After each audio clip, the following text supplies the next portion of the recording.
This next sample is the flat fell seam, what I call the alternative method.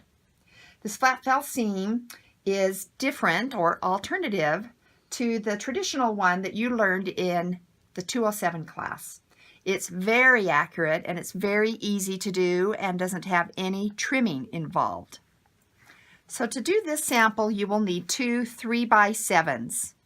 Make sure they're nice and flat. You'll have one wrong side up, and you'll place the other one wrong side down. And we're going to offset them 1/4 inch. So the one that's on the bottom is going to stick out on the right edge an extra 1/4 inch all the way down. And then you're going to take it to the iron. We're wrapping that around the raw edge, and we're going to press that. It needs to be 1/4 inch, not less. Get that pressed, and then if you want, you can even pin it. The one thing I would caution you is don't let that top fabric slip out, because that can happen sometimes. So you can pin that in place, and then we'll take it to the machine. Now as we set it under the presser foot, we are going to move our needle to the right 2 positions. We're going to have the folded edge of fabric on the right edge of the presser foot, and as the needle stitches, it is barely catching the raw edge of that top fabric. You could do a couple of back stitches if you wanted to anchor your stitching.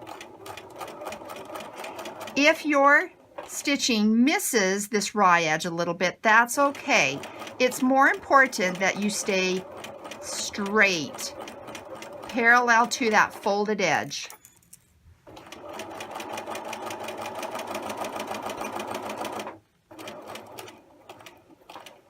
And then back stitch at the bottom and remove your fabric. I'm going to show you what it looks like before we press it again.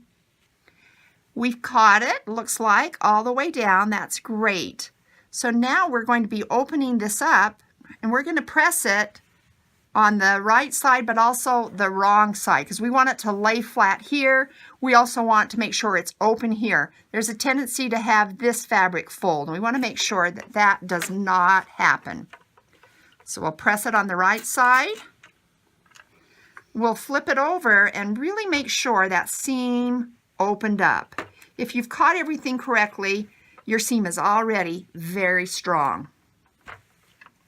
Okay, so here's our sample. Here's where we originally stitched it. Now we've pressed it over. We are going to edge stitch right here.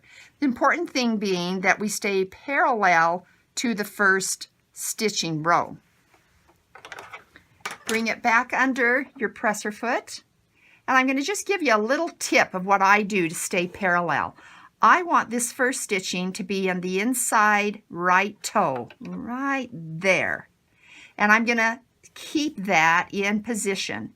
And then I'm going to decide where my needle needs to be to stitch close to the edge of the fold. So for my sample, looks like I'm going to be with the needle all the way to the left. We'll back stitch.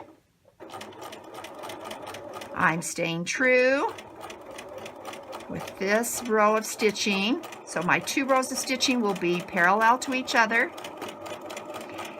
And as we get close to the bottom, I'm going to have you stop about 2/3 down, because we want to see step 1.